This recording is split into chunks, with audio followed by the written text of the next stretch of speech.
राधे राधे दोस्तों, मैं रिशु फिर एक नई कहानी लेकर आई हूँ दो बहनों की। हमारे चैनल पर नए हैं तो चैनल को सब्सक्राइब कीजिए, लाइक कीजिए और शेयर कीजिए। दो बहनें थी, एक का नाम था हल्दी और एक का नाम था सोंठ। दोनों के गुणों में रात दिन जितना अंतर था। हल्दी एकदम नर्म, सबका काम कर देने वाली थी, सबका दिल जीत लेने वाली, माँ बाप को बहुत सम्मान देने वाली बहुत प्यारी लड़की थी। और सोंठ एकदम नकचड़ी, आलसी, झगड़ालू और अपने आप में मस्त रहने वाली लड़की थी। वह माँ बाप से भी लड़ती रहती थी। इसी तरह समय बीतता जा रहा था। एक दिन हल्दी ने बोला, माँ मैं मामा के घर जाऊँ? माँ ने कहा, तेरा बहुत मन है तो सोंठ को लेती जा। सोंठ ने मना कर दिया, यह तो सब जगह काम करने लगती है, मुझे भी करना पड़ता है, मुझे नहीं जाना इसके साथ। तो माँ ने कहा, ठीक है हल्दी, तू अकेली ही चली जा। तो हल्दी अपने मामा के घर जाने को निकलती है। रास्ते में उसको एक माली मिलता है। वह पेड़ के कुंडाले बना रहा था। वह माली के पास जाती है और उसको बोलती है, काका मैं आपकी मदद कर दूं? माली हाँ बोलता है। तो वह वहाँ से साफ सफाई करके और कुंडाले बनाने में उसकी मदद करने लगती है। फिर वहाँ से जाने लगती है तो माली उसको बहुत सारे अमरूद देता है और बहुत खुश हो जाता है, बहुत सारा आशीर्वाद देता है। फिर वह आगे जाती है तो उसे एक बुढ़िया मिलती है। वह बोलती है, बेटी मुझे रास्ता पार करवा दे। हल्दी उसका हाथ पकड़कर उसको रास्ता पार करवाती है और उसको उसके घर तक छोड़ कर आती है। बुढ़िया बहुत खुश हो जाती है और उसको बहुत सारी चीज़ें देती है, थोड़ा खाने का भी देती है और खूब आशीष देती है। वह वहाँ से चली जाती है तो उसको रास्ते में एक दर्जी की दुकान मिलती है। दर्जी सिलाई कर रहा था, मगर उससे सुई में धागा नहीं पिरोया जा रहा था। वह देखती है और बोलती है, दर्जी काका क्या मैं आपको सुई में धागा पिरो कर दूं? दर्जी तो खुश हो जाता है। वह उसको सुई में धागा पिरो कर देती है और भी उसका छोटा मोटा काम कर देती है। वहाँ से जाने लगती है तो दर्जी उसको एक सुंदर सा फ्रॉक बना कर देता है। बेटा तू बहुत अच्छी है, यह फ्रॉक पहनना और इसी तरह लोगों की मदद करते रहना। ऐसा करते करते वह अपने मामा के घर पहुंच जाती है। मामा के यहाँ वह बहुत दिन रहती है, सबके साथ में घुल मिल जाती है और बहुत मदद करती है। फिर वह अपने माँ के घर जाने के लिए मामा को बोलती है तो मामा और मामी उसको बहुत सारी तोहफे देते हैं और खुशी खुशी उसको विदा करते हैं। तब वह घर वापस आती है और अपनी माँ को बहुत सारे तोहफे दिखाती है और रास्ते की सारी बातें सुनाती है। वह सब सुनकर और उसका सामान देखकर सोंठ के मन में भी वहाँ जाने की इच्छा जगती है और वह बोलती है, माँ मैं मामा के घर जाऊँ? मैं भी बहुत सारे तोहफे लेकर आऊँगी।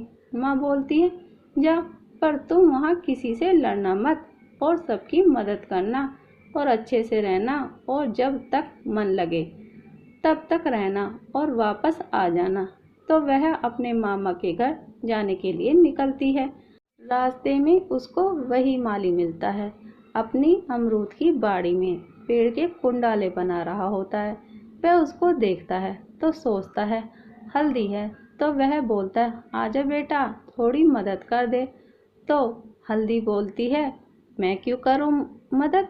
तो माली बोलता है, तेरे से पहले एक लड़की आई थी, तेरे जैसी थी, उसने तो मेरी बहुत मदद करी थी।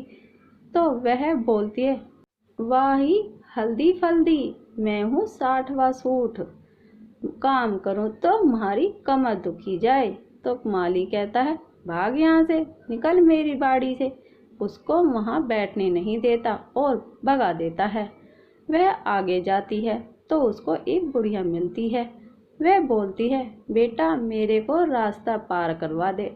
तो वह बुढ़िया को मना कर देती है। तो बुढ़िया उसको डंडा दिखाती है और बोलती है, तेरे से पहले तो मेरे को एक तेरे जैसी लड़की ने बहुत मदद करी थी। वहाँ पर भी वो वैसे ही बोलती है, वाह हल्दी फल्दी, मैं हूँ 60वां सूट, बहुत चालू तुम्हारा पग दुखी जाए। तो वह बुढ़िया उसको मारने के लिए डंडा उठाती है। तब तक सोंठ वहाँ से भाग जाती है। आगे जाती है तो दर्जी को सुई में धागा पिरोने में परेशानी हो रही थी। तो वह उसको देखते ही खुश हो जाता है, बोलता है, आजा बेटा मेरी सुई में धागा पिरो दे। तो वह उससे भी बहुत खराब ढंग से बात करती है। तो दर्जी को गुस्सा आ जाता है। वह बोलता है, तेरे से पहले एक लड़की आई थी, तेरे जैसी थी, लेकिन तुझसे तो बहुत अच्छी थी। उसने मेरी बहुत मदद करी थी। फिर वहाँ पर भी वह ऐसे ही बोलती है, वाह हल्दी फल्दी, मैं हूँ 60वां सूट, सुई पिरों तो रोवती मारी आंखें फूटी जाए। दर्जी को बहुत गुस्सा आता है और वह उसको भगा देता है। ऐसे करते करते वह मामा के घर पहुंच जाती है।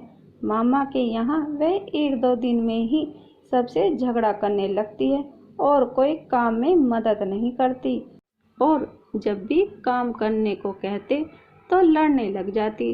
तो वह लोग 2-3 दिन में ही उसको भगा देते हैं। बोलते हैं, जा, तेरी बहन तुझसे बहुत अच्छी थी, तू बहुत खराब है। और वो उसको तोहफे भी नहीं देते।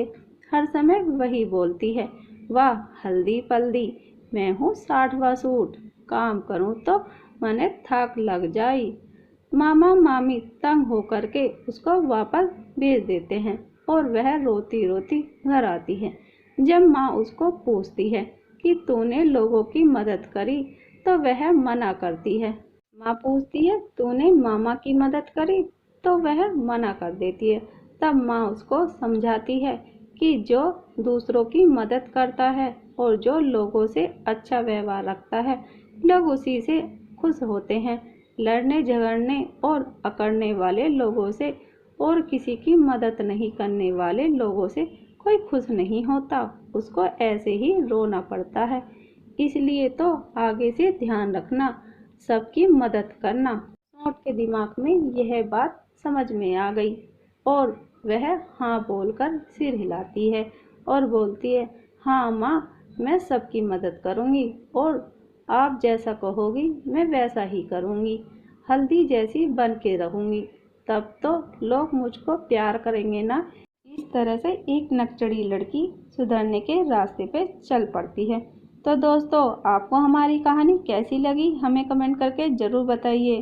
कहानी पसंद आई हो तो प्लीज़ लाइक और शेयर करना बिल्कुल भी ना भूलिए, और इस तरह की कहानी सुनने के लिए हमारे चैनल को सब्सक्राइब ज़रूर कीजिएगा। कहानी सुनने के लिए आपका बहुत बहुत धन्यवाद।